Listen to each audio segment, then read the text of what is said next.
विषयवस्तुको प्रस्तुतीकरण मैले अघि नै भनिसकेँ।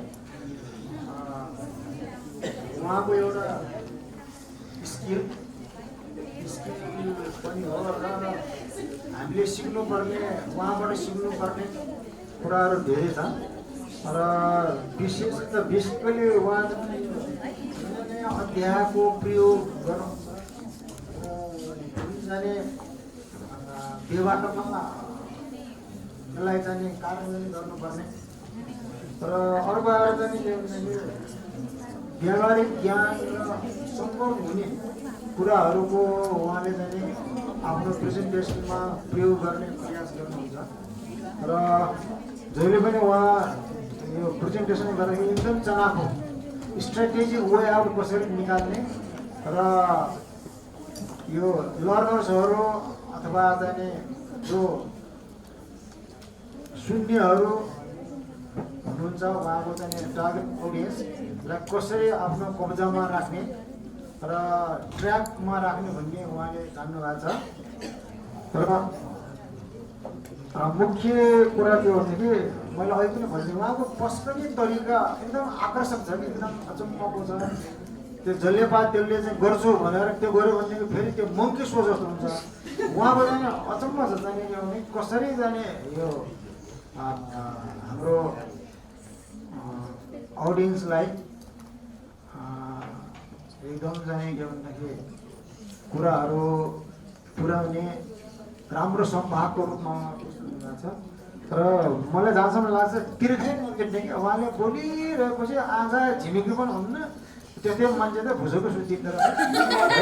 त्यही कारण यो एउटा एकदमै राम्रो अवसर हो। तपाईँहरू अब भाइ बहिनीहरू यहाँ हुनुहुन्छ, मैले यो जोकको रूपमा भने वास्तविक कुरा हो। उहाँको धेरै प्रेजेन्टेसनहरू मैले सुनेको छु, त्यही कारण मैले भनिरहेको छु we have to learn a lot of things from her. तर उहाँले जति पनि त्यहाँ देखाउनुको त्यो च्यालेन्जेसहरू चाहिँ के भनेदेखि नेपालीहरूको च्यालेन्जेसहरू विदेशीहरूको आँगनमा पुगेपछि उनीहरू छक्क पर्दछ। मैले अहिले पनि भने म श्रीलङ्कामा जाँदाखेरि उहाँहरूले त्यो लोकल करिकुलमको रूपमा लाङटाङ सिक्थ्यो र चितवनको चाहिँ त्यो कन्जर्भेसन एजुकेसनको बारेमा जुन निकालेको सामग्री छ मैले त्यो श्रीलङ्का लगेर चाहिँ देखाउँदाखेरि नेपालमा यस्तो यस्तो समस्याहरू छन्, यस्तो यस्तो हुन्छ भने उनीहरू छक्क पर्ने ओहो गएको छ। र वास्तवमा चाहिँ यो जुन सरकारले चाहिँ लोकल करिकुलम भनेर जुन 100 मार्क्सको जुन सुविधा दिएको छ, बुझ्नेले त्यो बुझेर गऱ्यो त्यो राम्रो हो, नबुझ्नेले त्यो गरे पनि हुन्छ नगरे पनि हुन्छ भनेर लगाइदिएर बर्बाद बनाइदियो। त्यही कारण जाने उहाँहरूले जसरी चाहिँ यो आफ्नो यो कामको गतिलाई अगाडि बढाउनु त्यो एकदमै सराहनीय छ र उहाँलाई धेरै धेरै धन्यवाद। र यो चाहिँ आगामी दिनमा यस्तै खालको ज्ञानवर्धक र रोचक खालको र समसामयिक विषयवस्तुलाई लिएर उहाँ फेरि उपस्थित हुनुहुन्छ भन्ने मैले आशा गरेको छु। धन्यवाद। अब यो हाम्रो पूर्व निर्धारित कार्यक्रम अनुसार अलि मात्र चाहिँ आरम्भ गर्ने, बढी सुन्ने बुझ्ने र घोत्लिने समय चाहिँ राखेको छ यहाँ। र अब हाम्रो तेस्रो हाम्रो session role of mass communication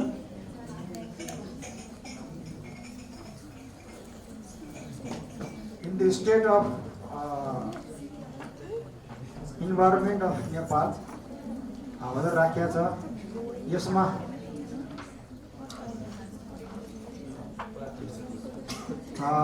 यो सेसनको प्रस्तुतिको लागि हाम्रो श्रद्धेय कनकमणि दीक्षित सर हुनुहुन्छ।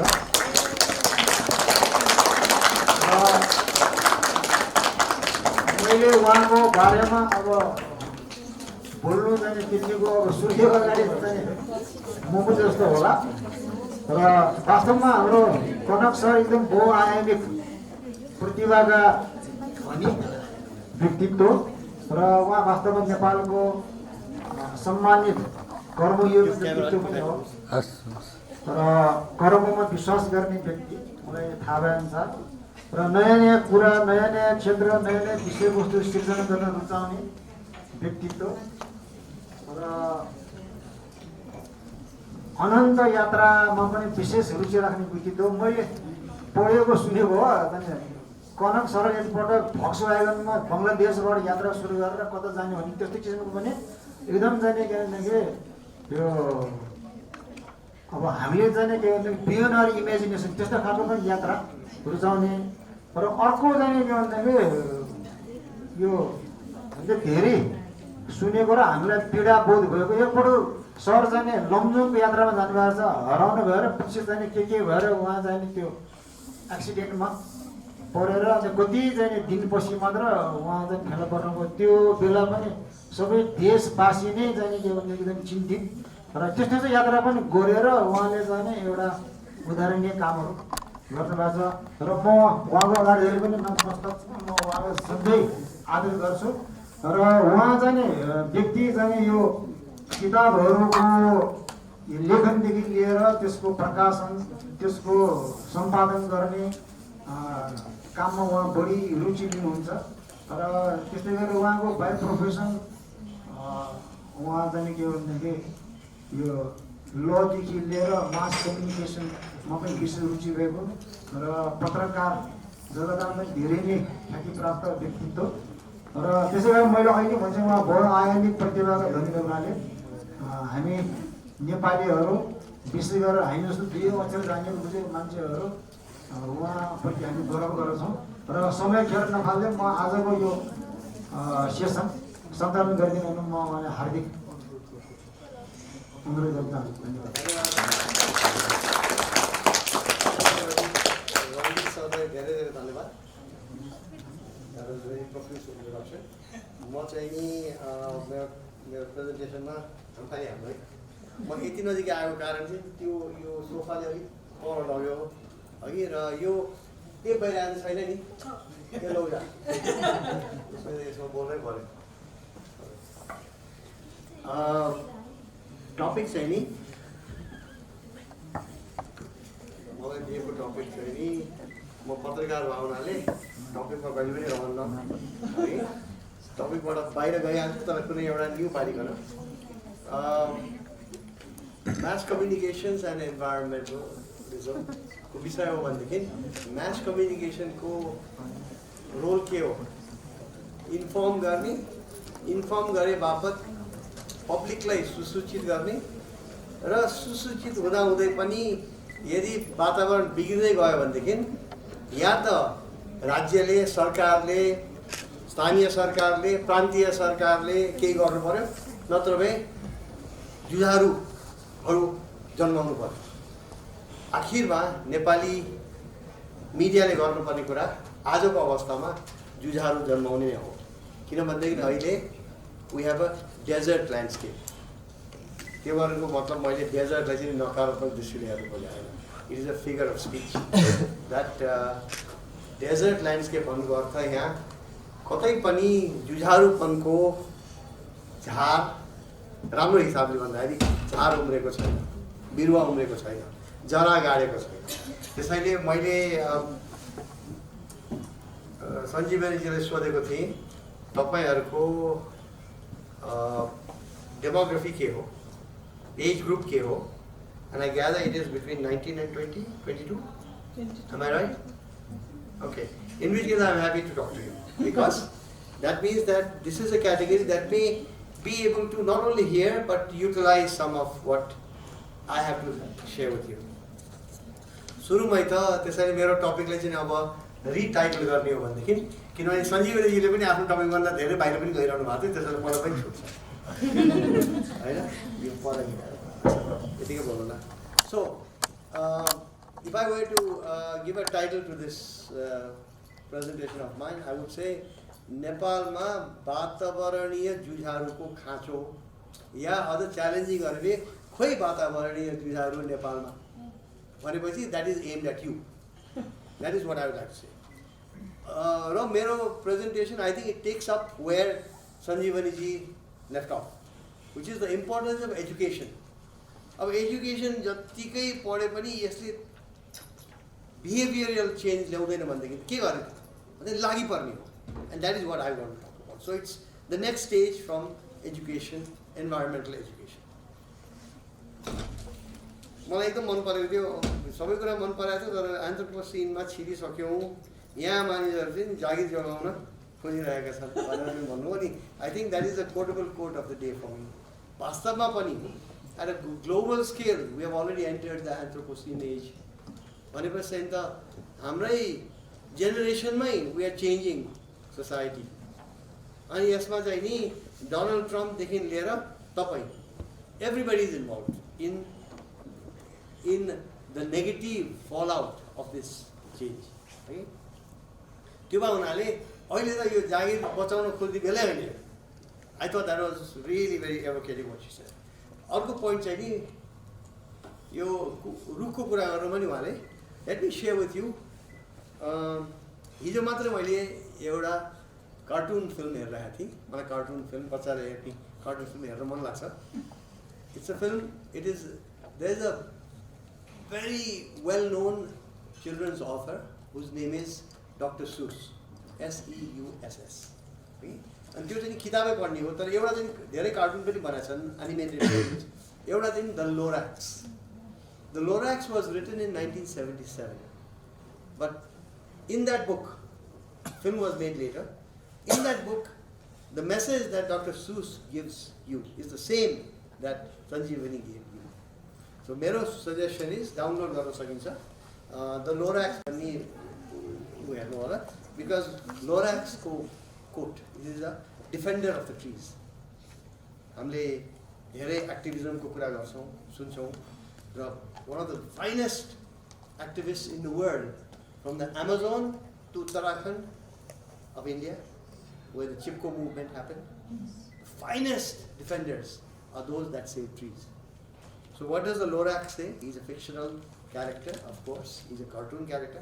He says, I speak for the trees, quote unquote. That is what you all should be doing. And when we say I speak for the trees, it's like Brahmanda commanders. It means you also speak for water. You speak for air. You speak for humans. You speak for wildlife. You speak for frogs, amphibians. You speak for... You even speak for the stratosphere, which is being polluted. You speak for the atmosphere. So this is why I thought I should start with that. Now I'll get into the topic proper.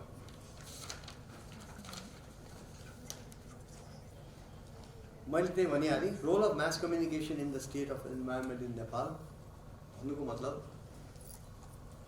मिडियाले कति हदसम्म चाहिँ नि information पुर्याउन सक्छ मास पब्लिकमा about environmental issues भन्दाखेरि पत्रकारको demography के हो? पत्रकारले साइन्स पढायो हुन्छ कि हुँदैन? अक्सर हुँदैन. अहिले अलिअलि डाइभर्सिफिकेसन आउनु थालेछ. नत्र भए नेपालको पत्रकार भनेको को हो? अक्सर दे आर पहाडे बाहुन काठमाडौँ आएर यताउता हेरेर केही गरे नपाए पत्रकार. र त्यसमा राम्रा पत्रकारहरू पनि निक्लेका छन्. त्यो सबै ठिक छ, तर ब्याकग्राउन्डिङ के छ त भन्दाखेरि नेपालमा पढ्ने लेख्ने सोसियोलोजी भएको चाहिँ क्याटेगोरी त पहाडको बाहुन हो. त्यसैले उनीहरूलाई नेचुरली पत्रकारितामा एट्र्याक्ट भयो. तर यो फेरि बाहुनको माथिको टिप्पणी होइन, म पनि बाहुन हो, पहाडे बाहुनै हो है. It is the point about the reality of what is the background that the पत्रकार हेज. अब इन्भाइरोमेन्टलिजम बुझ्नलाई नेपालको ऋग्वेद, नेपालमा पाइने ऋग्वेद र भानुभक्तको रामायण पढेर त पुग्दैन, अलिअलि त सघाउँछ. You need to know the current status of the environment. त्यसको भन्नुको मतलब पहिलो कुरा स्कुलमा पढाइ हुनु पऱ्यो, एजुकेसनको इस्यु आउँछ. स्कुलमा नपढे पनि सेल्फ लर्निङ हुनु पऱ्यो. सेल्फ लर्निङ हुनलाई चाहिँ मेटेरियल कहाँ छ त? नेपाली भाषामा मेटेरियल कति छ? जत्तिकै चनाखो पत्रकार भए पनि, मास मिडियाको सञ्चालक भए पनि, टेलिभिजनको प्रड्युसर भए पनि, if that person does not have the English language command, where does he get the material? That is a major flaw in trying to use mass media and mass communication to reach out with the environmental message, information. म मदन पुरस्कार पुस्तकालयको अध्यक्ष हुँ. Madan Puraskar Pustakala is the largest library archive of the Nepali language. त्यहाँ अधिकांश text किताब publications केमा छन् भन्दाखेरि लिटरेचर, पोएट्री, धार्मिक ग्रन्थ, सोशल साइन्समा कति छ, थोरै छ, इन्भाइरोमेन्टलिजममा कति छ, नगर्ने छ। त्यो चाहिँ त तपाईले you can go into the Madan Puraskar Pustakalaya website, it is in Unicode, hence it is searchable, you can just type environmental related keywords and you can see what comes out of it. आफैले घरै बसी पनि कम्प्युटरमा अनलाइन गएर check गर्न सक्नुहुन्छ. So that is why I do not have much hope of environmental activism from patrakar who have been doing patrakarita thus far. अब हामीलाई के चाहियो, तपाईहरु मध्ये कोही चाहिँ नि पत्रकार बन्नु होला, त्यो बेलामा पनि भन्न मिल्छ कि मास कम्युनिकेसन रोल इन एन्भाइरोन्मेन्टलिजम। नत्र अहिले चाहिँ त सोशल इकोनोमिक इस्युजहरु बुझ्ने पत्रकारहरु छन् र कति एन्भाइरोन्मेन्टलिजमको इस्यु चाहिँ नि इकोनोमिक पनि हुन्, त्यो हदसम्म त कभरेज पनि हुन्छ, तर त्योभन्दा बाहेक अझै गहिराइमा जान चाहिँ पुगिसकेको छैन पत्रकार। सो मेरो जिम्मा चाहिँ अहिले के देखाएको छु भनेदेखि यो मास कम्युनिकेसनको कुरा गर्नुभन्दा पनि तपाईहरुमा अलिकति चाहिँ नि सञ्जीवनीजीको चाहिँ प्रस्तुति र अरूहरूको पनि उहाँको जस्तै सशक्त प्रस्तुति होला, त्यसको भरमा एन्भाइरोन्मेन्टल एक्टिभिजमको झिल्का तपाईहरुको कतै मुटुमा सर्गाइदिए हो। टपिक आजको यो कन्फरेन्सको 2 डेज हैन, 2 डेज कन्फरेन्स कहीँ पनि एन्भाइरोन्मेन्टल एक्टिभिजमको विषय छैन, त्यसैले मैले त्यो पगेरी मैले आजै थुतेर लेखेँ। I want to talk to you about this. So मिडियाले होस् या साइन्स एजुकेसनले होस् या स्कुल एजुकेसनले होस् या कलेज एजुकेसन, यसले के गर्न सक्नुपर्छ? एक गुड एन्भाइरोन्मेन्टल गभर्नेन्स, राज्यले स्थानीय तहको होस्, प्रान्तीय होस् या केन्द्रीय सङ्घीय राज्यको, त्यसले राम्रो वातावरणीय पोलिसी बनाओस्, राम्रो वातावरणीय पोलिसीलाई कार्यान्वयन गरोस्। पहिलो कुरा त हामी सबैले चाहिए त्यही हो, सबैजनालाई जुझारु भन्दै दौडिन किन पर्छ र? पर्दैन। यदि राज्यका संयन्त्रहरूले गर्नुपर्ने काम गरे भनेदेखि त्यो राम्रो। तर नेपालको अवस्था के छ? वातावरण मन्त्रालयलाई कति बजेट दिएको छ? वातावरण मन्त्रालयको लेभल अफ प्रोफिसियन्सी कति छ? त्यहाँबाट सुरु गरौँ न, कम छ। त्यो हुने बित्तिकै हामीले के बुझ्नु पर्यो भनेदेखि जुन कुरा हामी दिनानुदिन हाम्रो लाइफमा देख्छौँ, नेपालमा वातावरणीय राज्य सञ्चालनमा वातावरण मैत्री हिसाबले भएको छैन। नभएपछि अब बाँकी हामी के गर्ने भन्दाखेरि जुझारु भन्ने। जुझारु भन्नलाई चाहिँ नि अब चाहिँ नि म जुझारु भन्नु पर्यो, अब डोनरले कहाँ फन्डिङ दिन्छ भन्दै खोज्ने होइन। जुझारु भन्नु छ भनेदेखि वास्तविक जुझारु त लागि पर्ने हो नि त। पहिला त आफै लागि पर्ने हो।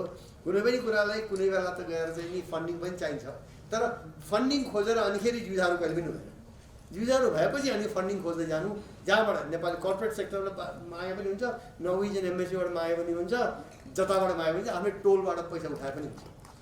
Point is you have to feel that this is wrong, what is happening to our environment is wrong. त्यति भयो भनेदेखि चाहिँ नि एक्टिभिजम अगाडि बढ्नुपर्छ। अब म एक्टिभिजमकै बारेमा कुरा गर्छु। पहिला एक्टिभिजमको लागि च्यालेन्ज कहाँ छन्? जहाँ जहाँ चाहिँ नि कुरा बिग्रिएको छ भने सञ्जीवजीले बताउनु भयो, ती ठाउँमा एक्टिभिजम छैन। त्यहाँ मैले समय धेरै खर्च गर्नै परेन। Water, air, ground and even space with a lot of garbage that is now circling the earth as artificial satellites, man-made satellites, human-made satellites. So, activism गर्दाखेरि विषय वस्तुमा समस्या छैन। हामी सबैलाई थाहा छ कहाँ बिग्रिया छ, सफार्नु पर्यो। किन जहाँ जहाँ वातावरण बिग्रिया छ, पानी, आकाश, हावा, जे भन्नुहुन्छ, जताततै जङ्गल जहाँ बिग्रिया छ सफार्नु पर्यो। मलाई लाग्छ अलिअलि चाहिँ नि अब त्यही विषयमा अलिकति छिरो नि त। कता कता बिग्रेको छ भन्दाखेरि अब वातावरण काठमाडौँ उपत्यकाको धुवा धुलो बर्बाद भयो भने त छँदैछ। त्यसले हाम्रो अर्थतन्त्रमा असर परेको, त्यसले हाम्रो स्वास्थ्यलाई असर परेको, त्यसले हाम्रो टुरिज्मलाई असर परेको यावत कुरा छ। अब म अलिकति बुलेट पोइन्ट्समा मैले देखेको कस्ता कस्ता कुरा आउँछन्, किनभने दशौँ हजार कुरा हुन् अहिले हामीले कुरा बिग्रेकोमा सफार्नु पर्ने। तर अहिले मलाई लागेको बुलेट पोइन्ट्सहरूमा म तपाईँलाई भन्छु। जस्तै हामी तुवालो आजकल हिमाल देखिँदैन भन्छौँ। 15 वर्ष अगाडिसम्म म के भन्थेँ भनेदेखि 10 वर्ष अगाडिसम्म पनि त्यो हिमाल नदेखिनुको कारण चाहिँ नि एक्चुअली सिलेक्टिभ मेमोरी हो। 50 छँदाखेरि हिमाल एक दुईचोटि देखेँ, एकदम प्रश्न देखेपछि हाम्रो माइन्डमा त्यही गर्छ र पछि आएर आजकल देखिँदैन भन्थेँ। त्यो मैले पनि भन्थेँ, तर आजकल म भन्दिनँ। किन अब चाहिँ नि साइन्टिफिकली प्रुभन भइसक्यो कि इन्डो ग्यान्जेटिक प्लेन्स विशेष गरी सिन्ध हुँदा बलुचिस्तान र इरानसम्म पनि देखि आउने वेस्टर्लिजले हामी माथि जुन खालको धुवा धुलो लिएर आउँछ र त्यसपछि added something known as the South Asian brown cloud. यो तपाईँहरूलाई अहिलेसम्म थाहा छैन भनेदेखि त्यो चाहिँ नि नोट लेखेर राख्नुहोस् र बुझ्नुहोस्, पढ्नुहोस् आफैले है। यो सबै कारणले गर्दाखेरि आजकल हिमाल डम्मै एकदम चाहिँ नि धुम्म परेको हुन्छ। जबकि अप्रिल मेमा जुन खालको हेजले हिमाल छेकिन्थ्यो र त्यसपछि त्यो उडी बतास आएर चाहिँ एकैचोटि सफा भएर जान्थ्यो। अहिले right after the monsoon we started facing that phenomenon as far as I can take out. त्यसको लागि एक्सपर्टिज चाहिँ नि यो इसिमोड भन्ने संस्था छ नि, त्यसको धेरै थोरै कुरामा एक्सपर्टिज छ वास्तवमा, तर यो विषयमा चाहिँ छ about the South Asian brown cloud, about climate change related इस्युजमा छँदैछ। त्यहाँ नै लट्स अफ साइन्टिफिक एक्सप्लेनेसन पाउँछौँ। त्यस्तै गरी त्यो त हिमालको जस्तै अब 3 वर्ष 2014मा Narendra Modi came here for the SAARC summit, अनि त्यो रिट्रिट भनेर चाहिँ नि उनीहरू all the heads of state went to धुलीखेलमा नरेन्द्र मोदीको एउटा तस्विर छ, एकदम फेमस तस्विर, यसरी बार समातेको छ, यस्तो हेरेको छ, हिमालय देख्दैन। उसले हेरेर खोजेको त हिमालय हो। So I had written one article, why did Narendra Modi not see the Himalaya from Dhulikhel, which was printed in Outlook magazine है। त्यो एउटा बुलेट पोइन्ट। अर्को बुलेट पोइन्ट जङ्गलको कुरा गर्यो। जङ्गलको कुरा गर्दाखेरि we must keep in mind that अहिले पहाडमा jungle have come back in a way that they have never come back since not geological time as Sanjeevani doctor earlier, तर हिस्टोरिकल टाइममा यत्तिको जङ्गल धेरै पहाडी मध्य पहाडी क्षेत्रमा कहिले पनि थिएन। त्यसको बारेमा हामी कारण खोज्नु त पर्छ। कारण खोज्ने हो भनेदेखि अब यो सबै कुरा चाहिँ नि विशेषज्ञले मैले भनेको कुरालाई च्यालेन्ज पनि गर्न सक्छन्, तर मैले बुझेसम्म म तपाईँहरू भन्छु कि कारण चाहिँ नि एउटा चाहिँ नि लोकल फरेस्ट कम्युनिटी फरेस्ट, जसको लागि नेपाल चाहिँ नि एकदम संसारमै नामो खानिन्छ होइन, एक हो, त्यो पक्कै हो। त्यो बाहेक अर्को के हो त एलपिजी ग्यास। एलपिजी ग्यास अब गाउँ गाउँमा पाउन थालेपछि जङ्गल काट्न मान्छे, जङ्गलमा रुख काट्न मान्छेहरू जान छोडे। अर्को लाइभलीहुड चेन्ज, मानिसहरू चाहिँ नि जङ्गलमा आधारित लाइभलीहुड छोड्न थाले। मरु खाडी र चाहिँ नि मलेसिया जान थाले। गाउँघरमा चाहिँ नि एक किसिमको डेमोग्राफिक लेबर इन्टेन्सिभ डेमोग्राफी एकदम त्यो कारण पनि जङ्गलको खसिरहेको छ। र मेरो लागि अहिले सबैभन्दा मन छुने कुरा के छ, जसको लागि चाहिँ नि सञ्जीवनीजीसँग मिलेर म एउटा कन्फरेन्सै गर्न चाहन्छु, the changing cultural environment landscape of the mid hills of Nepal. तपाईँहरूलाई त्यति एक्सपिरियन्स नहोला, किनभने 80% समय त घरैभित्र बस्छ होइन, कोठाभित्रै बस्छ भन्ने भइसकेपछि तपाईँहरूमा पनि लागु होला। तर कहीँ पनि अहिले वरिपरि जानुभयो भनेदेखि गोरेटो पाउनुहुन्न। झाडीलाई स्ल्यास गर्दै अगाडि बढ्नुपर्छ। चम्पादेवीको पछाडिपट्टि, यो त 5 वर्ष अगाडिको अहिले पनि होइन, 5 वर्ष अगाडि चम्पादेवीबाट म त उतिर खरेर त्यहाँ तल चाहिँ फक्रिङतिर झर्छु होइन, दक्षिणकालीतिर जान्छु भनेर म भन्दाखेरि it was impossible in the last 1500 years that there would not be a trail, but there is no trail. हामीले यसलाई के रूपमा लिनु पर्यो भनेदेखि कस्तो समयमा हामी बाँचिरहेका छौँ त, सच इन्क्रेडिबल चेन्ज सिन्स यो मध्य पहाडी क्षेत्रमा बसोबास कहिले भयो होला, 1500 वर्ष या 2000 वर्ष अगाडि भनिन्छ। काठमाडौँ उपत्यकाको त्योभन्दा पुरानो होला, तर सालाखाला ओभरअल मध्यपाल गुरुङ क्षेत्र, मगर क्षेत्र, राई लिम्बू क्षेत्र जे भन्नुहोस् तपाईँ 2000 वर्ष उता त होइन तर यता त्यो बेलादेखि जसरी चाहिँ नि नेपालीहरूको चाहिँ परिवहन या यताबाट एक ठाउँबाट अर्को ठाउँमा जाने काम चाहिँ नि गोरेटोबाट भयो, ती गोरेटो यो अहिले 1 दशक यता लोप हुँदैछ। द्याट इज सच अ मेरो लागि that is the most sensitive and emotional point. न मेरो आजको मेरो काम चाहिँ तपाईँहरूमा अलिकति भए पनि त्यो इमोसनल रिस्पोन्स जगाउनु हो। To have the kind of imagination to say त्यो फर्पिङ र दक्षिणकाली बिचको गाउँलेहरू जहिले पनि जङ्गल बस्थे, जहिले पनि गोरेटो बाटो हुन्थ्यो, जहिलेदेखि बसोबास सुरु भयो त्यो बेलादेखि हुन्थ्यो। यो 10 वर्षमा पो त हटेर रहेछ। So when she talks about first time अब we are part of geological type भने जस्तै नेपालकै डाँडा काँडामा पनि मेजर चेन्ज सुरु भइसक्यो। हामी चाहिँ उहाँ परेर यस्तो कुरामा न विचार गरेका छौँ, न घोत्लिएका छौँ, न सेन्सिटिभ भएको छौँ, न इमोसनल हुन्छ, पुरा परै जान्छ होइन। So I feel we must think of though. That is another bullet point. I will bring out another bullet point, बनमारा जात। अब बनमारा नेपाल छिर्यो, कताबाट छिर्यो भन्दाखेरि मैले जब मेरो पत्रकारिता गर्न थालेँ र इन्भाइरोमेन्टमा लेख्न थालेँ त्यति बेला कुरा बनमारा पनि थाहा छ तपाईँहरूलाई कि थाहा छैन? त्यो पनि कतिलाई नथाहा पनि हुनसक्छ, नथाहा पनि लाटो डाउ म भन्दिनँ। तर बनमारा चाहिँ नि त्यसो ओके ल, बनमारा सबैलाई थाहा छ अरे। What is its scientific name, Latin name? तपाईँलाई होइन, यो नट खुब जान्ने देखाउनु खोज्नुहुन्छ। Eupatorium adenophorum, that is the name of बनमारा झाड। It is originally from Latin America. त्यो त थाहा थियो होला नि त, कसैलाई थाहा छ? Okay, now I am giving something more interesting than that. झाड त विभिन्न किसिमको आए पनि अहिले चाहिँ माइलेमिनेट पनि छ होइन, के छ, ल्यान्टर्न छ, सबै छ। Let me tell you something about invasive species by referencing बनमारा Eupatorium, which will tell you that हामीले जानेको कुरा जहिले पनि सत्य हुँदैन। 1970s को 1980s को रिसिभ नलेज, त्यति बेलाको रिसिभ नलेजमा मैले के लेखेको थिएँ त, यो झाड चाहिँ नि कसरी आयो त भन्दाखेरि PL 480 विटबाट आयो नेपाल। अब PL 480 पनि बताउनु पर्ने भयो तपाईँहरूलाई, किन हामीहरूको पढाइ छैन, इन्भाइरोमेन्टल एजुकेसन छैन, एग्रिकल्चरल एजुकेसन हिस्ट्री छैन, त्यो तपाईँहरूले यो कुरा थाहा छैन।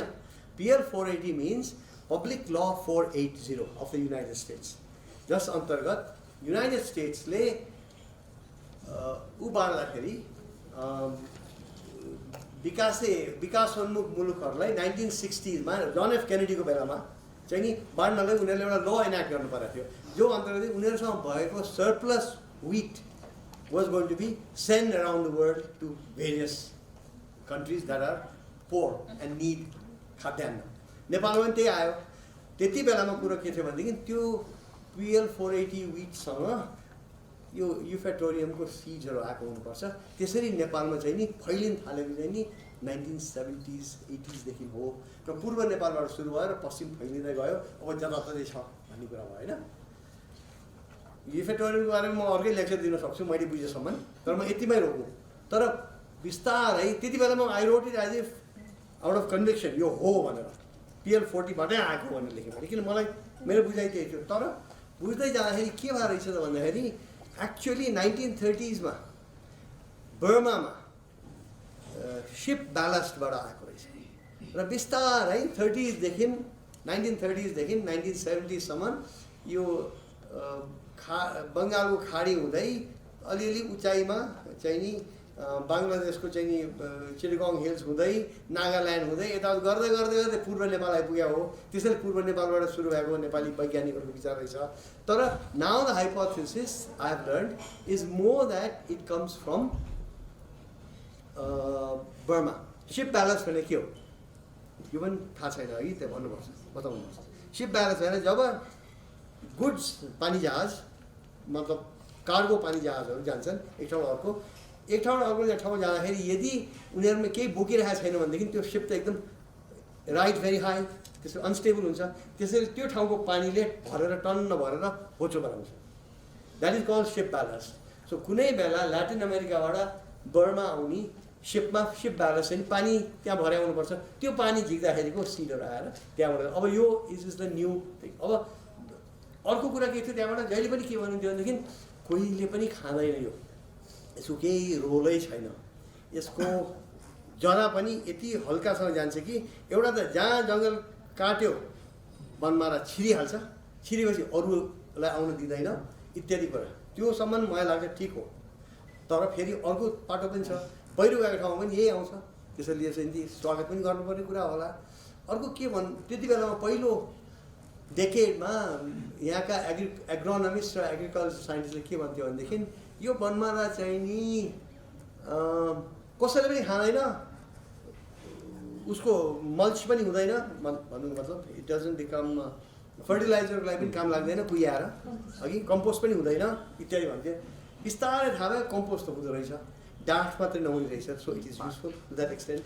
अनि वस्तुभावले खाँदैन भन्थे। अनिखेरि म मेरो फ्यामिलीसँग हाइकमा गएको थिएँ पुल्चोकी पारिपट्टि, मैले यो लेखा पनि हो कसैले पनि खाँदैन, म पनि त्यही भट्टाइरहेको थिएँ होइन।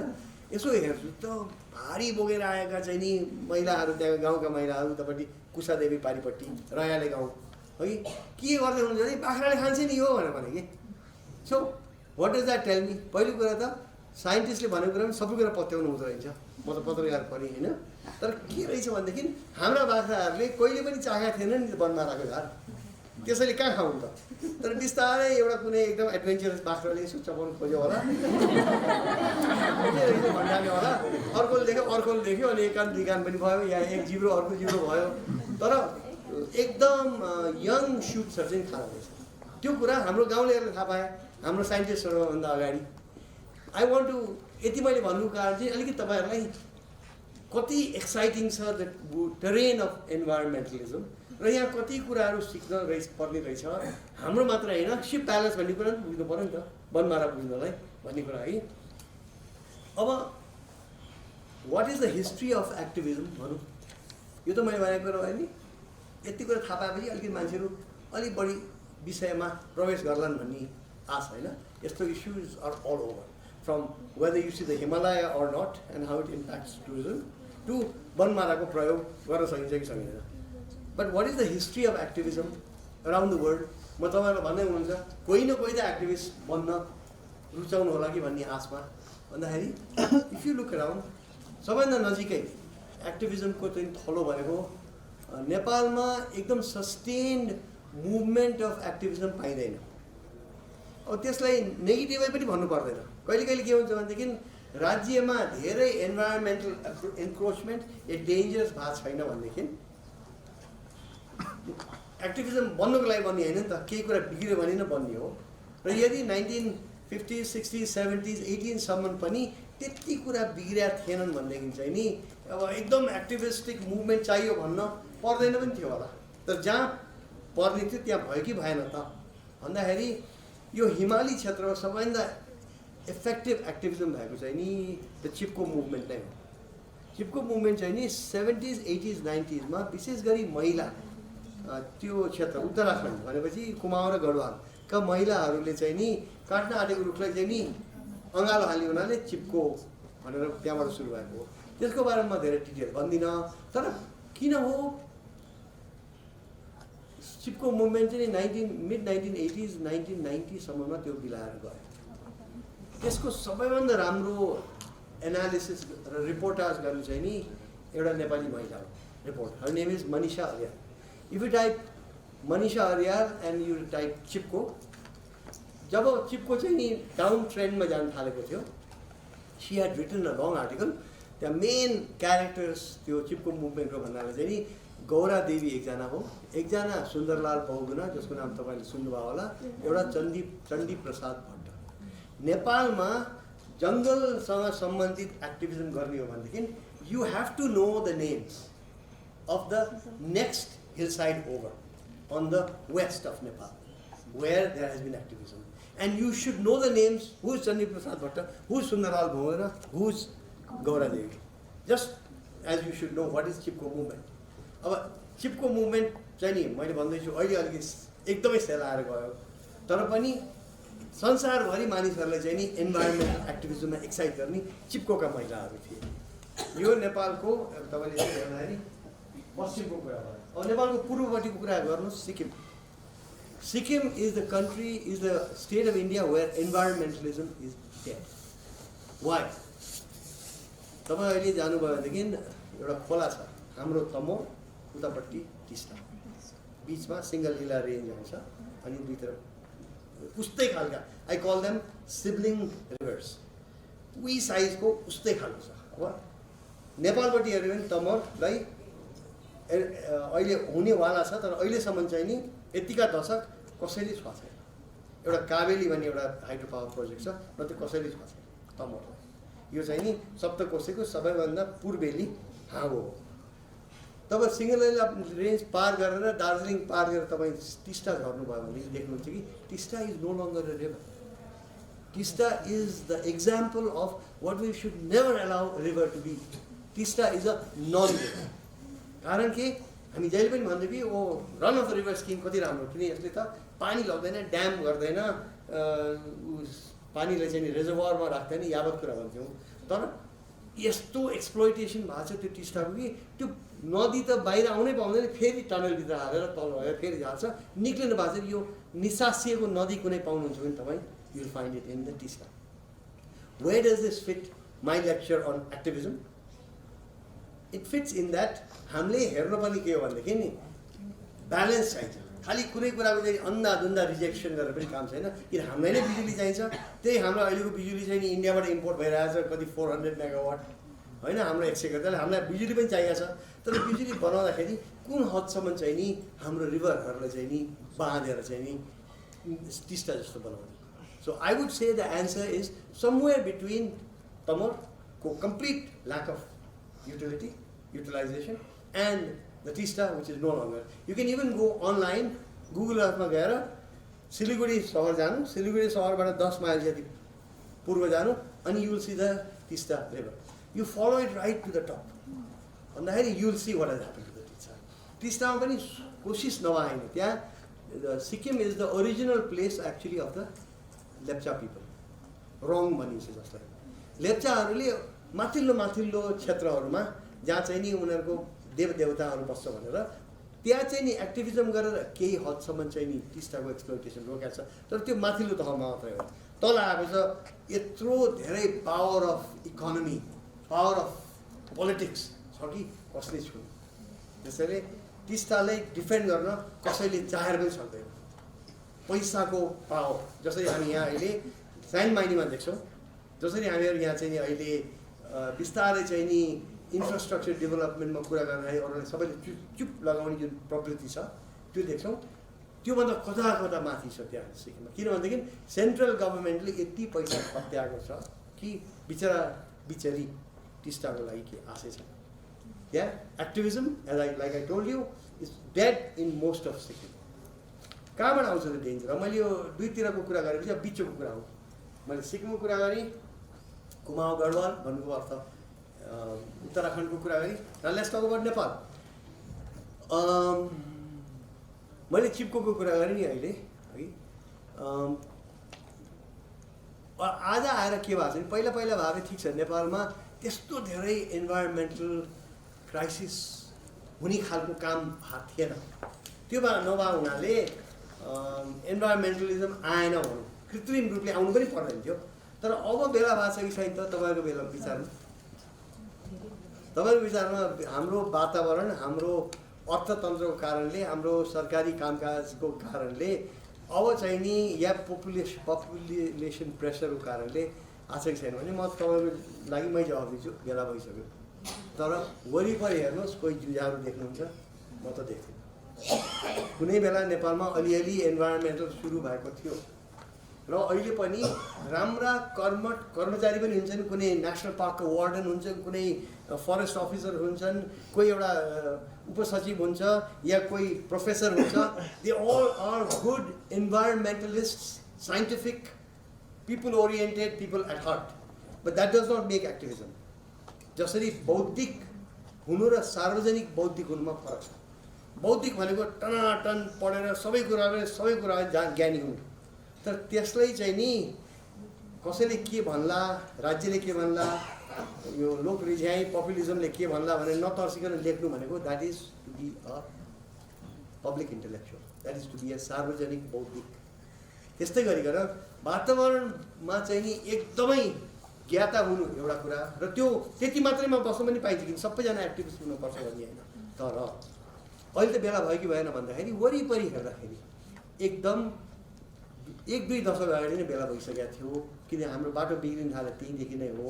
कति कुरा हाम्रो हातभन्दा बाहिर होला, कति कुरा हाम्रो हातमै छ भन्दाखेरि अनि किन त हामी एक्टिभिस्ट बनेनौँ त भन्दाखेरि हामीमा किन एक्टिभिस्टिक एउटा उभार आयो भन्दाखेरि एउटा चाहिँ नि यो द्वन्द्वकालमा हाम्रो मानसिकता तहस नहस भएकै हो।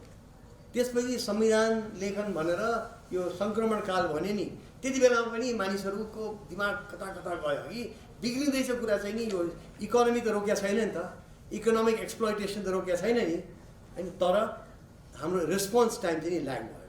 त्यसपछि अर्को कुरा के भएको छ भनेदेखि अक्सर it's the middle class that produces एक्टिभिस्ट्स।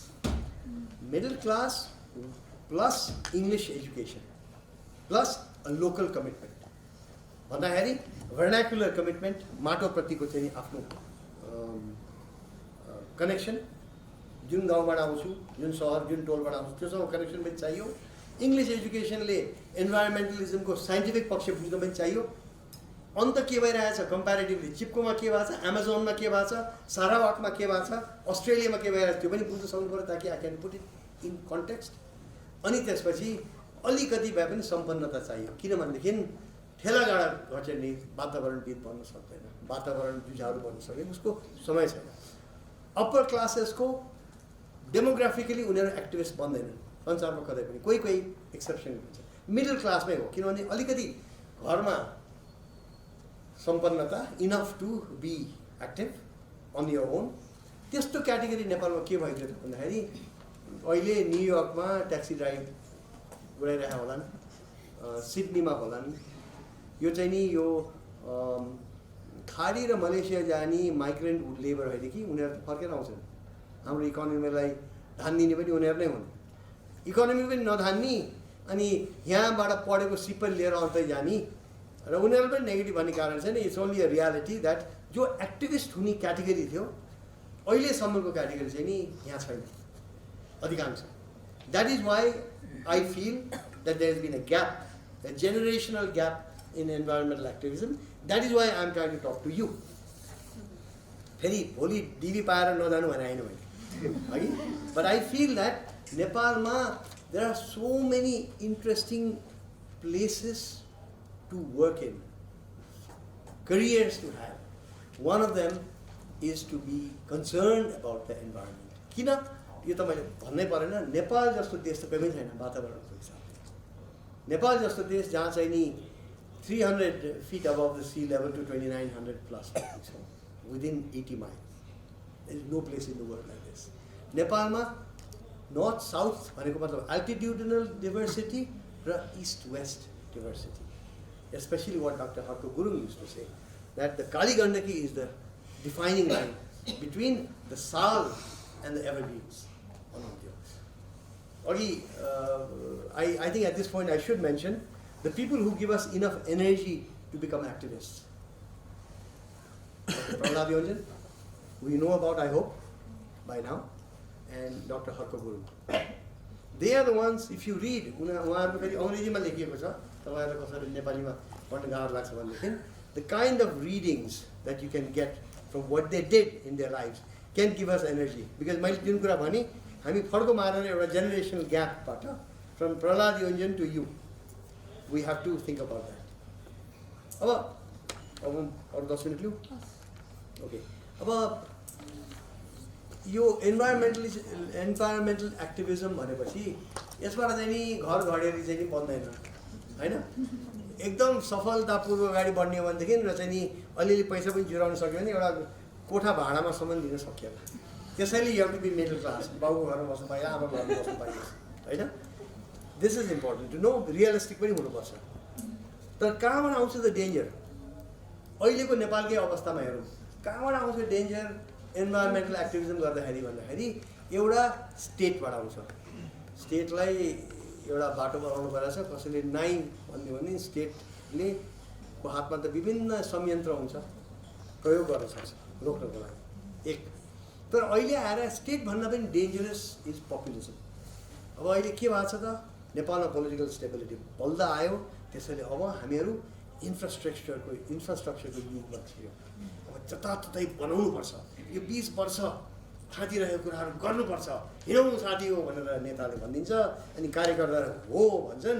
अनि त्यति बेलामा चाहिँ नि एउटा वातावरण जुझाहरूले त्यो त्यति चाहिँ नि होइन, यो बाटो यताबाट यता लगौँ, त्यो गरौँ, त्यो जङ्गल त्यहाँ नमासौँ, यो बाटो छ भन्दाखेरि त्यो स्टेट र अहिलेको चाहिँ नि यो दलाल पुँजीवाद जो हावी छ संसारभरि, नेपालमा त के भने डोनाल्ड ट्रम्प इज द दलाल पुँजीवादी हगि, त्यसैले नेपाललाई चाहिँ नि छ्यासेको पनि होइन है, तर एभ्रिवेयर भावना नेपालमा पनि छ। So what does this type of economy need? It needs rapid गरिहाल्नु, त्यो रुख काटिहाल्नु अहिले, भोलि आफूले पाउने हो कि होइन, अर्को पार्टीको बेलामा पर्छ कि भनेर त्यो हिसाबले मान्छेहरू अगाडि बढ्न खोज्छन्। त्यति बेलामा चाहिँ उनीहरूले के प्रयोग गर्छन् त भन्दाखेरि सरकारको संयन्त्रहरू प्रयोग गर्छन् नै। त्यसपछि एक्सट्रिम केस अफ एक्टिभिजम भयो भनेदेखि त हातपात पनि गर्छन् होइन। र the best activist in the world are also much in danger. एमाजोनमा कतिजना मारिएका छन्, इन्डियाको डेक्कनमा कतिजना मारिएका छन्, people who are doing genuine activism. तर सबैतिर त फेरि मारिँदैन, त्यसैले मर्नको लागि अगाडि भने पनि होइन मैले होइन। तर के हुनुपर्छ एक्टिभिजम भनेको चाहिँ नि यो हातमा रङ हुन्छ नि, त्यसमा हावा चल्नुपर्छ कि हावा चलाए चाहिँ नि यहाँ थाहा हुन्छ नि। चुपचापसँग चाहिँ नि कोठे गफ गर्ने पनि एक्टिभिजम होइन, या चाहिँ नि कसैले एक्टिभिजम भन्नुको अर्थ नै कुनै पनि अर्थमा र विशेष गरी इन्भाइरोमेन्टल इस्युमा चाहिँ नि कसैको आफ्नो रोजीरोटीलाई च्यालेन्ज गरे हो त्यो। अनि त्यो व्यक्ति या समूह या शक्ति केन्द्रले यसले मलाई यसो गर्ने भनेर उसले त पहिलो कुरा त बेखुस हुन्छ, त्यसो उसले केही कदम चाल्छ कि चाल्दैन, आफ्नो प्रतिरक्षा पनि त विचार चाहिँ नि गर्नुपर्छ। किनभनेदेखि कसैले पनि एकदम चाहिँ नि एकदम डेन्जरको मुखमा हिँड्नु चाहिँ भन्दिनँ म, तर एक्टिभिजम गर्ने क्रममा activism is something that generates enemies भन्ने कुरा बुझ्दैपर्छ। मोस्ट इम्पोर्टेन्टली स्टेटबाट ले एनिमी ठान्यो भनेदेखि अलिअलि हिरोइक पनि भइन्छ कि मान्छेले वा यो मान्छे क्या गर्छ भन्छ। तर पपुलिजमको खिलाफमा उभिनु एकदम गाह्रो छ, त्यो कुरा तपाईँहरूले सम्झिनुपर्छ। मैले भने कति बुझ्नुभयो? पपुलिजममा उदाहरण दिन्छु। सुनकोठीमा त्यो कान्ति राजपथ, सुनकोठी भन्ने सानो बस्ती छ, तपाईँलाई थाहा छ? यो माथि चाहिँ नि आजकल बस्ती भनेपछि यो फलानो हाउसिङकोबाट मान्छे नि भनिन्छ होइन। त्यो सुनकोठीको बस्ती चाहिँ नि काठमाडौँ उपत्यकाको सबैभन्दा पुरानो मध्ये र भनिन्छ कि त्यहाँको एउटा महादेवको मन्दिर चाहिँ नि महादेवकै हो क्या, पशुपतिनाथभन्दा पनि पुरानो भनिन्छ। र त्यहाँ एउटा ढुङ्गाको तलवार छ करिब 10 फिट कतिको युनिक छ, त्यो कतै पनि टुरिज्म किताबहरूमा देख्न पाइँदैन। हालैसम्म पनि त्यो चाहिँ एउटा अनुकुण्टारको एउटा बस्ती हो, खालि त्यहाँका मान्छेहरू काठमाडौँमा काम गरेर आउँथ्यो। अहिले 2-3वटा चाहिँ उहरू वरिपरि तल बनिसके, त्यसैले अब सबैजनाले त्यो बाटो चौडा पार्नु पऱ्यो। चौडा पार्ने क्रममा त्यहाँ त्यो पुरानो स्तूपहरू सार्नु पऱ्यो, त्यहाँ एउटा पुरानो 500-600 वर्ष पुरानो होला पार्टी सार्नु पऱ्यो। यो कसरी गर्ने भन्दाखेरि पपुलिजम त्यहाँ आउँछ, त्यहाँका मानिसहरूलाई त त्यो बाटो चौडा पार्नु नै पऱ्यो। त्यो पार्नु हुँदैन यति कारणले भन्दाखेरि त हामीले त ऐतिहासिक कारण, संस्कृतिको कारण इत्यादि भन्नु पऱ्यो। तर अहिले इतिहास र संस्कृतिको बारेमा बुझिरहने शक्ति को होला त या एन्टिटी को होला भन्दाखेरि पर बस्ने मान्छे होला, त्यो नबिगार्नु भन्ने हो। तर त्यहाँको मान्छेले के भन्छ, मोरा पाउँछ चाहिएछ बाटो चौडा, हाम्रो मोटर सरल भग्नलाई चाहिँ नि छुट्याउनु पर्छ। You have to be able to fight. फेरि त्यो सामूहिक बनिन्छ कि सबैजना त्यो बस्तीको वरिपरिको सबैजनाको इन्ट्रेस्ट के हुन्छ त्यो चौडा पार हुँदैन। यस्तै गरिकन अहिले निजगढ विमानस्थलको कुरा पनि त्यही छ। निजगढ विमानस्थल हेर्दाखेरि तपाईँले यति त पढेर बुझिसक्नुभयो होला, तर इन्भाइरोमेन्टल स्टडिजहरू EISहरू पर्याप्त भएकै छैनन्, एक। अर्को DPR बनेकै छैन, 2। अनि आजै काट्नुपर्ने किन त्यो जङ्गलहरू भन्ने कुरा आउँछ। जङ्गलको कुरा गर्दाखेरि पहाडमा जङ्गल फर्केर आयो, तर सबै सही कारणले फर्केर आयो म भन्न सक्दिनँ, किनभने मैले अघि भने तपाईँहरूलाई यो त मानिसहरू नै पलायन भएपछि जङ्गल फर्किहाल्छ नि त, त्यसरी डिपपुलेट गरे भइहाल्ने जस्तै एउटा उदाहरण भयो। कसैले धेरै चुरेको कुरा हुन्छ, तर चुरेको बारेमा कोही काम चाहिँ राम्रो भएको छैन, तर कुरा त हुन्छ नि त चुरे बचाउनु पऱ्यो भनेर, मध्य पहाड बच्यो भन्ने छ हगि। त्यसमा तराईमा चाहिँ के छ भनेदेखि एकदम अहिले कतै चाहिँ नि जङ्गल बचाउने एक्टिभिजम चाहिन्छ भनेदेखि तराईको 4 कोसे झाडी, यो चाहिँ नि भगवान बुद्धको पालादेखि बचेर आएको।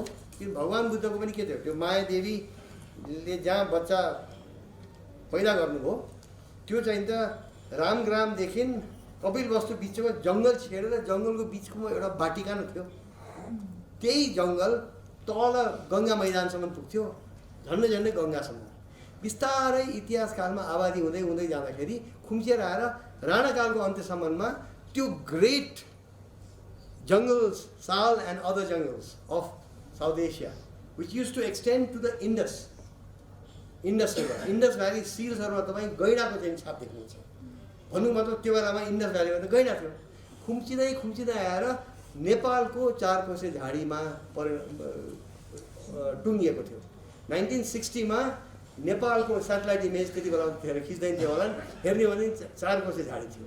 अहिले 4 कोसे झाडी काटिँदा गए ठाउँमा पकेट छ।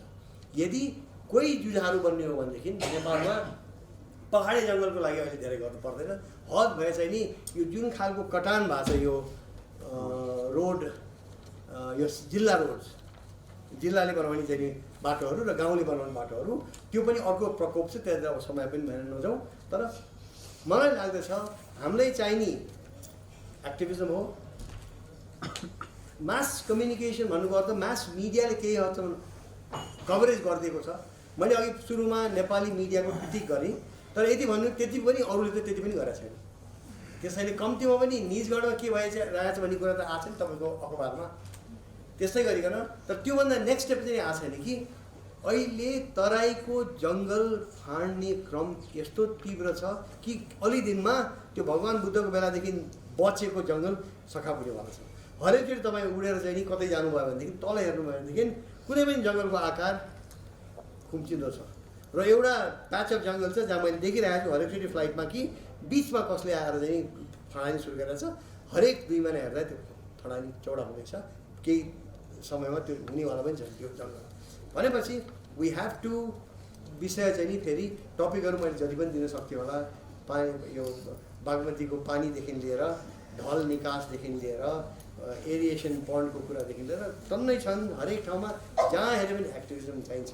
एक्टिभिजमलाई एउटा कोसिस भएको थियो, नेपाल वातावरण पत्रकार नेफेज समाज होइन, नेफेज एनइएफजी समूह, त्यो चाहिँ नि 1990मा 81 जब हामी कहाँ ओपन सोसाइटी आयो, डेमोक्रेसी आयो, अनिखेरि एक्चुअली एक्टिभिस्ट बन्न पाइयो, त्यति बेलामा केही पत्रकारहरू विशेष गरी अहिले धेरै उहाँको नाम चर्चामा आउँदैन, हेमबहादुर बिष्ट होइन, राजेन्द्र दाहाल लगायत पत्रकारहरू मिलेर, र म पनि सहयोगी पात्र मात्र हुँ त्यहाँ, उहाँहरूले राम्रो पत्रकार इन्भाइरोमेन्टल पत्रकारिताको समूह सुरु गर्नुभयो। र त्यति बेला म सम्झिन्छु 1990मा चाहिँ नि अब नेपाल चाहिँ नि संवैधानिक राजतन्त्रमा परिणत हुने बित्तिकै हाम्रो पहिलो एक्टिभिजम 2टा थियो। एउटा चाहिँ नि रानी पोखरीको छेउमा यो प्रहरीको भवन बन्यो नि अहिले जुन छ, त्यो त्यहाँ बनाउनु हुँदैन, त्यो ऐतिहासिक धरोहर बनाउनु हुँदैन भनेर एकदम सशक्त क्याम्पेन थियो, तर सफल हुन सकेन। तर it was actual genuine activism. त्यस्तै गरिकन सबै सांसदहरूलाई एउटा भ्यानमा लिएर तल गयौँ र नारायणी किनारमा के कागज कम्पनी थियो त्यो बेला, गैँडाकोट, त्यहाँबाट चाहिँ नि अनट्रिटेड सुवेज जो चाहिँ त्यही पानीमा घरियाल र चाहिँ नि हाम्रो चाहिँ मगर उहरू प्रजातिहरू बस्ने, अनिखेरि भइहाल्यो अरू पानीका क्रिचर्सहरू सधैँ छन् होइन। त्यो हामीले त्यो जेन्युइन एक्टिभिजम थियो। तर बिस्तारै नेफेज के भयो त एउटा इन्फर्मेसनल संस्थामा परिणत भयो। It pool back from activism. त्यसको अर्थ के हो? कति मिनट के सक्यो नै, सकिएपछि त के गर्नु घन्टी आइसकेपछि मलाई लागेको चाहिँ नि त्यसैले म धेरै कुरा गरेँ तपाईँहरूले मेरो मेरो फेरि यता र उता उफ्रदै बोली मैले है अलिक भ्यालु पारामा है त्यसैले कति तपाईँलाई चाहिँ नि कत लागेन हगि what I will say is this मैले लास्टमा के लेखेर थियो है त activism has to make someone else uncomfortable नत्र हामी जतिकै आफूले एक्टिभिस्ट थाले पनि कसैले मलाई फोन गरेर भए पनि झपारेन भने त्यो एक्टिभिस्ट भयो एउटा अर्को चाहिँ नि वाट डु वी फेस एउटा लिस्टिङ गर्ने भने क्लाइमेट चेन्ज अब त आइसक्यो तर क्लाइमेट चेन्ज भन्दा पनि बढी चाहिँ नि साउथ एसिया प्रभाव म तपाईँलाई एउटा कुरा बताउँछु मेरो दाइले एउटा कार्टुन बनाएका थिए he does cartooning his name is Kunda Dixit 1993-94तिर जिस्केर एउटा कार्टुन बनाएर जो मैले हिमाल पत्रिकामा छापेका थिएँ खुम्बु आइसफल त सुन्नुभएको छ तपाईँहरूले खुम्बु वाटरफल भनेर अनि pine forest going up Mount Everest Sagarmatha चम्बलुङमा अनि खुम्बु आइसफल भनेर गजब पनि झर्ना पानीको झर्ना त्यो चाहिँ जिस्किएर यस्तो पनि कहिले होला र भनेर भनेको मेरो दाइ 1 महिना अगाडि हेलिकप्टर चढेर पुरै got opportunity to travel all over the northern Khumbu त्यति पर छैन त्यो भनेपछि back to what Sanjeevani ji said, we are living in actually truncated geological time.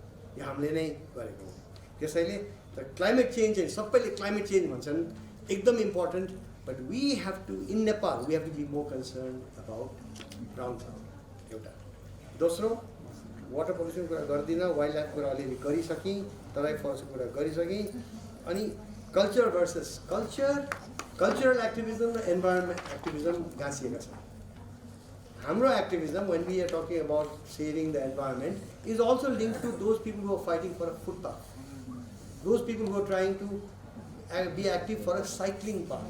Cycle city भन्ने मान्छे छ हाम्रो साझेदारी हो त्यसै गरिकन चाहिँ नि people who are trying to save खोकनामा त्यो बाटो आउँदाखेरि फास्ट ट्र्याक आउँदाखेरि घुमाएर लग भनेर भन्ने मान्छेहरू are our allies.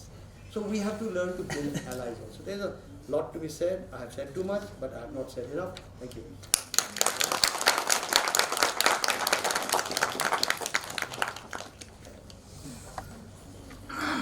धन्यवाद कनक सर म यो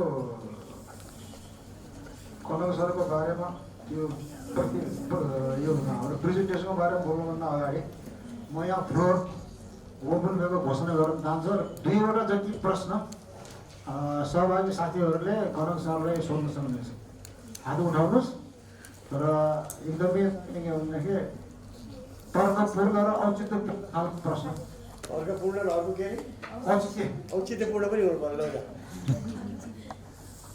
हस् ल साथीहरूलाई यो फ्लोर ओपन वेको घोषणा गर्न चाहन्छु छैन जस्तो छ ल सञ्जीवनीबाट सोधिदिन्छु एउटा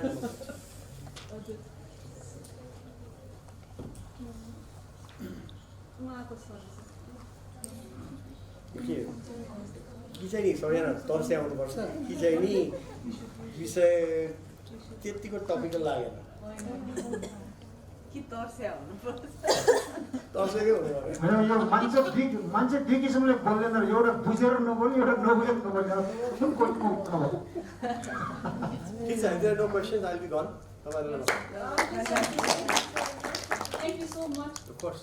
आज हजुरले जुन चाहिँ त्यो एक्टिभिजमको कुरा गर्नुभएको छ the whole conference is a silent activism कहीँबाट फोन नआओस् भनेर गरिएको हो तर hopefully we will reach our destination and you given at least me a lot of energy and insight also thank you so much thank you Kanak सरको यो presentation पछाडि अब अर्को अन्तिम हाम्रो